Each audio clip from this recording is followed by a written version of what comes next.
उस आश्रम में हम 2 साल रह करके 1 साल 1.5 साल रह करके बीएड किए हैं। उनके आश्रम में उनके साथ रह करके बीएड किए हैं। ये ऐसे महापुरुष थे, लेखक थे। इन्होंने भोजपुरी भाषा में एक बौधायन रचना कर दी, महाकाव्य रचना की, जिसको बीएचयू में अभी पढ़ाई जाती है। वहाँ हम लोग पढ़ते थे, देखते थे, दिन रात 24 घंटा ही पढ़ते रहते थे। ये अपने समाज के लिए एक बहुत बड़ा ऐतिहासिक काम किए। बक्सर जिला के एक सिमरी गांव है, जहाँ के मैं निवासी हूँ। वहाँ पर इन्होंने एक यज्ञ कराया। उस यज्ञ में 101 पंडित थे, जिसमें सब अपने समाज के लोग पंडित थे। सब, कोई प्रोफेशनल नहीं था, सब जानकार था। सब उन्होंने यज्ञ कराया। 1 हफ्ता तक यज्ञ चला। पूरा जवार के लोग, अपने समाज के लोग जुटे थे। वो एक ऐतिहासिक काम है, शायद वैसा काम नहीं हुआ। इनका जो डिसिप्लिन था, इस डिसिप्लिन में हम लोग रहे हैं 1.5 साल में। वहाँ बीएड कर रहे थे। क्या बताएं आप लोग, 12 बजे रात में घूमते थे, देखते थे कि सो गया लोग पढ़ते थे। उस संस्था, उस शिवाला घाट से इतने विद्वान लोग निकले हैं। कई को डीएम निकले हैं, आईपीएस निकले हैं, इनके सानिध्य में पढ़े हैं। ऐसे महापुरुष को बार बार कोट नमन कह जाए। फिर थोड़ा सा एक लाइन और बोल दें, ज़्यादा तो बहुत लोग बोलने वाले हैं। यहाँ पर एक है स्वामी सहजानंद जी ही रहे हैं। वहाँ पर कर्मकला, बंसी, ब्रह्मर्षि वंश विस्तार, ऐसी बुक लिखे हैं, किताब लिखे हैं।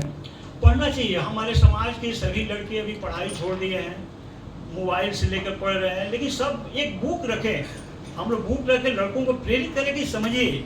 इसका माध्यम वही, हम कितना बोलेंगे, किताब रखें। ब्रह्मर्षि वंश विस्तार अपने को जानने के लिए सबसे अच्छी किताब है इस देश में, हम जहाँ जानते हैं। इसका जिस्ट, ब्रह्मर्षि वंश विस्तार का एक जिस्ट लिखे हैं स्वामी विमलानंद जी, ब्राह्मण कौन। अभी रीप्रिंट हुआ है बक्सर आश्रम में। स्वामी सहजानंद सरस्वती वाला आश्रम में अभी मिल रहा है, 100 रुपया दाम है। ब्राह्मण कौन, उसका जिस्ट है। अगर समय नहीं मिले तो उसको जरूर हम लोग को रखना चाहिए, घर में पढ़ना चाहिए। टाइम मिले तो 1-2 पेज रोज पढ़ें, समाज को बारे में जानकारी होगी। और विभूति नारायण सिंह स्वामी सहजानंद की जयंती फाल्गुन शिरात के दिन मनाई जाती है बक्सर में, स्वामी सहजानंद के इसमें जाते थे। इन्होंने क्या मैंने इनका योगदान था अपने समाज के लिए। ऐसे विभूतियों को भी बहुत बहुत नमन। विश्वनाथ रघुनाथ सिंह, हम लोग कहते थे बलिया में 70-80 में एक वहाँ हम लोग का ऐसी जैसे समारोह, उसी तरह समारोह में वहाँ बहुत आदमी जुटे थे, वहाँ पर बैठे थे। इन्होंने अपने के समाज के बारे में एक बात बोले थे, उसमें अभी याद आ रहा है कि देखिए आप लोग भूमिहार, वैसे बोले थे, ऐसे भूमिहार हो, देखो तुम लोग नौकरी के चक्कर में मत पड़ो।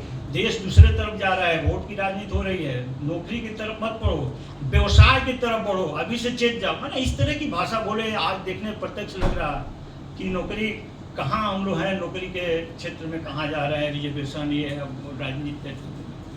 इसलिए हम लोग समाज में जो लोग हैं बढ़े, लड़कों को पढ़ाएं, ऐसा कार्यक्रम करें जहाँ पर हमारे पीढ़ी और आगे बढ़े, आगे पीढ़ी बढ़े और समाज में ऐसा कार्यक्रम करें। जैसे यहाँ पर हम एक जगह एकत्रित हैं, यहाँ पर एक उद्देश्य लें कि हमको ये करना है, ये समाज के लिए करना है। हम इस समाज में सफल होंगे, नहीं होंगे। हो सकता है कि 1 साल में हम इसको असेसमेंट करें कि कितना % हम सफल हुए इस कार्य को करने में, नहीं क्या कमी रह गई है।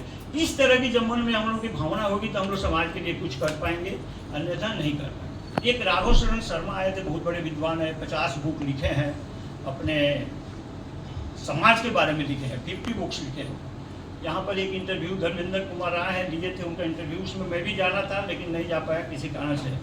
उनका 2-3 लाइन हम सुने थे। बोले कि आप जयंती मनाते हैं, ये कहते उद्देश्य क्या है, लक्ष्य क्या है, इस जयंती मनाने का लक्ष्य क्या है। इस लक्ष्य के एक लक्ष्य लेके चलो, हमेशा अपने समाज के लिए एक लक्ष्य लेके चलो। हो सकता है नहीं पूरा हो, सफल असफल भी हो सकते हैं, लेकिन प्रयास तो करेंगे हम अपने समाज के लिए। जब प्रयास नहीं करेंगे, छोड़ देंगे, तो कैसे हम लोग लक्ष्य तक पहुँचेंगे।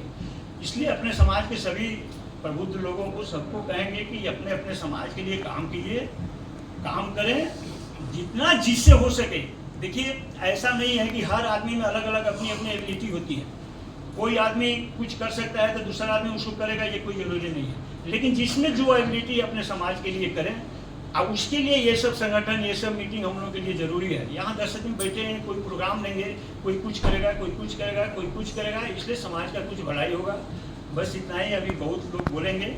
बहुत बहुत धन्यवाद धीरज जी को जिन्होंने इस प्रोग्राम में बुलाया।